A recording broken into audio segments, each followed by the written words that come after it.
Cuando uno compra un departamento, suele pensar que la historia termina ahí, con la firma de la escritura. Pero no, hay todo un mundo legal detrás que puede ser, bueno, bastante complicado.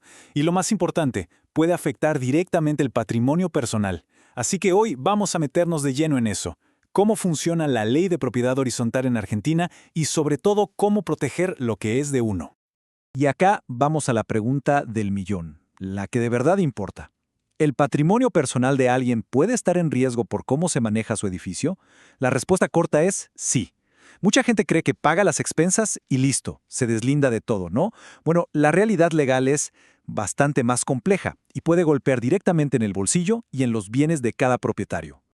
A ver, ¿qué es lo que pasa? El tema es que el consorcio como tal tiene un patrimonio, digamos, casi simbólico, es muy chiquito. Entonces, si se genera una deuda grande, ponele un juicio laboral, una reparación carísima que no se pagó y el consorcio no tiene cómo cubrirla, ¿saben qué pasa? Los acreedores pueden ir legalmente contra los bienes personales de cada uno de los dueños. Así como suena, la deuda del edificio de repente se transforma en una deuda personal. Ok, para entender bien de dónde viene este riesgo, lo primero es sacarnos de la cabeza un par de ideas que casi todo el mundo tiene sobre los consorcios. Se suele pensar que el consorcio es una especie de empresa o algo así, una entidad totalmente aparte de los dueños, pero no, legalmente no es para nada así. Pensemos en esto. Una empresa comercial. ¿Para qué existe? Para generar dinero, para tener ganancias. El consorcio, en cambio, tiene un solo objetivo legal, que el edificio se mantenga en buen estado y que los vecinos puedan convivir más o menos en paz. No está hecho para hacer plata, su fin es otro. Y acá hay otra diferencia que es fundamental. A ver, si uno se hace socio de un club o entra en una sociedad, es porque quiere, ¿no? Porque comparte intereses, le gusta a la gente, lo que sea. Pero en un consorcio no. Nadie elige ser parte de un consorcio. Es una obligación que viene pegada a la escritura del departamento. Se compra la propiedad y listo, ya se está dentro. Le guste a quien le guste. Y eso cambia toda la dinámica. Y con esto llegamos al corazón del asunto, a la idea más importante de todas. ¿De quién es el ascensor, y el techo, y el hall de entrada? La respuesta no es del consorcio, no. Esos espacios comunes son de los propietarios, de todos, cada uno en la proporción que le corresponde. El consorcio no es el dueño de nada, los dueños son las personas. ¿Y entender esto? Bueno, esto es lo que explica todo lo demás. Bueno, ya entendimos qué no es el consorcio. Ahora hablemos de la figura clave en todo este esquema, el administrador. Muchos lo ven como la persona que simplemente cobra las expensas y paga las cuentas. Pero ojo, su rol legal es infinitamente más grande y tiene unas responsabilidades, que ya vamos a ver, son muy serias. La ley no lo considera un simple empleado o un gestor. La palabra legal es mandatario. ¿Y qué quiere decir esto? Que es un representante legal. Actúa en nombre y representación de todos los propietarios. Y por eso mismo, la ley le exige mucho más. Su responsabilidad es mayor porque hay una relación de confianza de por medio. Y esta responsabilidad mayor se traduce en deberes muy concretos. Por ejemplo, el deber de lealtad. No puede haber conflictos de interés. O sea, no puede contratar a un familiar para arreglar el ascensor si no es la mejor opción. Después, diligencia. Tiene que ser cuidadoso, elegir bien a los proveedores, supervisar los trabajos. Y quizás el más importante, el deber de prevención. No se trata solo de arreglar lo que se rompe, sino de actuar antes para que las cosas no se rompan y evitar daños mayores. Y acá va un dato que no muchos conocen y que es una herramienta de protección tremenda para los propietarios. La gestión del administrador se considera un servicio profesional. ¿Qué implica esto? Que le aplica la Ley de Defensa del Consumidor. En la práctica, esto significa que si hay un problema o una disputa, la carga de la prueba se invierte. Es el administrador quien tiene que demostrar que hizo las cosas bien, no son los propietarios los que tienen que demostrar que las hizo mal. Es un cambio de juego total. Entonces, si el administrador tiene todas estas obligaciones, la pregunta es obvia. ¿Cómo se controla que las cumpla? ¿Cómo saben los propietarios si la gestión es buena o mala?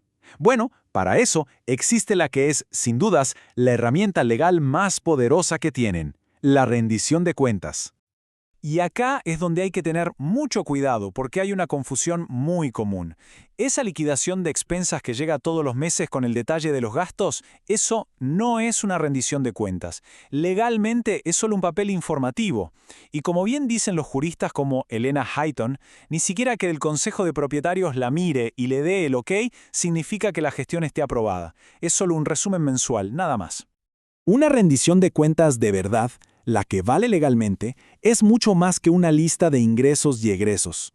Tiene que tener un informe que explique qué se hizo y por qué. Tiene que venir con toda la documentación de respaldo, las facturas, los recibos, los contratos, todo. Y además, tiene que justificar las decisiones que se tomaron durante el año. Es un informe completo, no un simple resumen de números. Entonces, una vez que se entiende que es una rendición de cuentas de verdad, ahí es cuando los propietarios recuperan el control, porque esta herramienta es la que permite exigirle al administrador que rinda cuentas, literalmente. Y al final del día, es la forma de proteger no solo el edificio, sino el patrimonio de cada uno.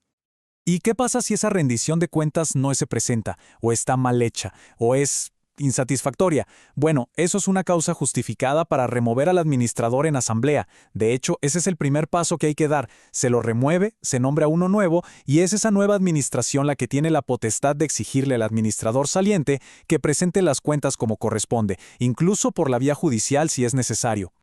Si la cosa se pone difícil y hay que ir a la justicia, el camino está bastante marcado. Los expertos lo dividen en 3 etapas. La primera es un juicio corto solo para que un juez diga: sí, señor exadministrador, usted tiene la obligación legal de rendir cuentas. En la segunda etapa, el exadministrador presenta los números y ahí se discute todo, se impugna lo que está mal. Y la tercera, si al final de todo ese análisis resulta que falta plata, bueno, se ejecuta la sentencia para que el consorcio recupere ese dinero. Es un proceso lógico que busca básicamente claridad. Y un dato clave: el tiempo. ¿Cuánto tiempo tiene el consorcio para reclamar esto? Generalmente, el plazo es de 5 años. Después de ese tiempo, la acción prescribe y ya no se puede reclamar nada. Así que hay que estar atentos. Al final, todo se resume en una cosa: el conocimiento es poder. Conocer estas reglas, estos deberes, estas herramientas, cambia por completo la balanza. Permite que los propietarios dejen de ser espectadores, que solo reaccionan cuando ya explotó un problema, y pasen a tener un rol activo, de supervisión. Y la pregunta final que queda en el aire es bastante fuerte. ¿Se sabe realmente cómo se está gestionando el que para muchas personas es el activo más importante de su vida? ¿Cuántos patrimonios hoy mismo están en riesgo simplemente por no conocer sus derechos?